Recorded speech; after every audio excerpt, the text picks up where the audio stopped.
So, I now have the great honour of introducing our next speaker. Please welcome to the lectern the Royal Patron of the Motor Neurone Disease Association, Her Royal Highness, the Princess Royal.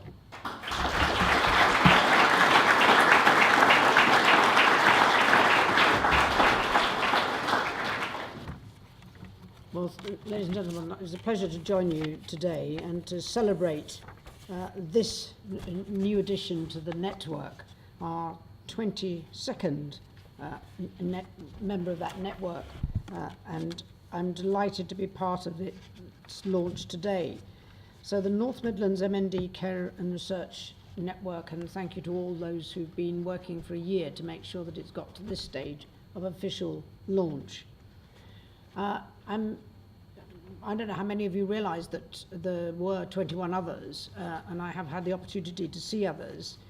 But what is really encouraging is that this seems to be quite a good model for the association to work with so many special and related interdisciplinary groups across the country to help them with that connecting the dots between the diagnosis, the medicine, the social care and the domestic environment is really important, and this model seems to be working well, and your response to that has been enormously encouraging.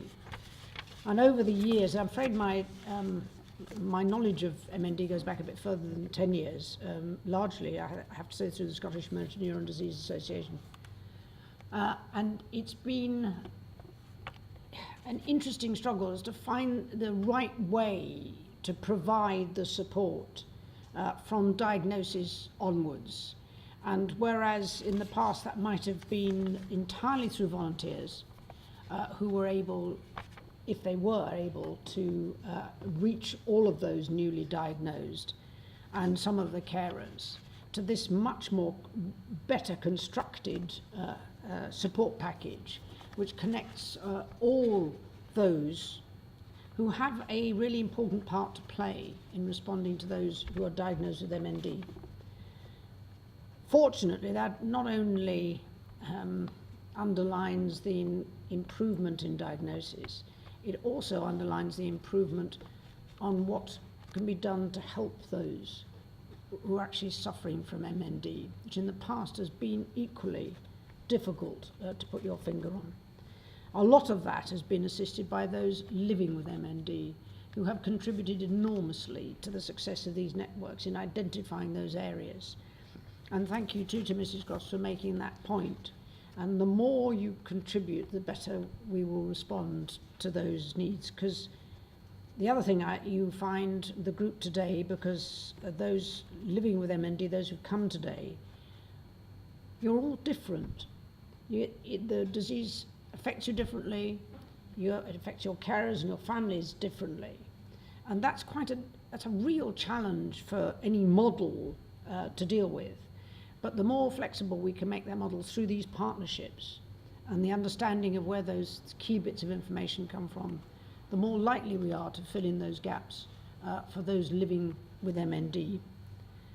And as well as that knowledge that is accumulated through the network, to put that in the right place, to increase the level of awareness, of education in those different areas, understanding and response to those needs. So my particular thanks go to those organisations and individuals who have been part of that collaborative work to establish this important network. And I do emphasise that every network will be slightly different because of the individuals who lead them and the organisations who are already in place who can take up that network role. Health and social care professionals who are here today are a really important part of the success of these networks. And I hope that, I don't know that all of you have met each other before, maybe this is a good opportunity to do so, but I hope that everybody here appreciates the potential for how much more can be achieved by working together. And some of you have already seen that happening and understood that to be happening in this first year. And I particularly want to acknowledge the University Hospitals of North Midlands NHS Trust for their involvement as one of the co-funders of the network, along with the association. And if I may add also my thanks to Dr. Naveed Mustafa for his leadership in this area, his understanding of where this partnership has a real role to play. That vision and commitment over the years has been crucial, I think, to developing this network here. And I couldn't possibly allow this moment to go past without paying a tribute to the volunteers here today, whether that's as a branch member, as a carer, as a fundraiser. Very likely to be all three, unlikely just to be one or the other. And they are very much the heartbeat of the MND Association, and reflect on how in 40 years I think they've made such an impact, because it's that recycling of all of their knowledge and understanding that has helped the association to become a much more responsive organisation to those living with MNDA. So my congratulations in particular to everybody involved with this service, and my thanks to all of you for the support that you've given in setting up this network, the 22nd of our networks of the MNDA. I hope that some of this will make others realise that there is, okay, more work to do, but you really are making progress. You are making a difference.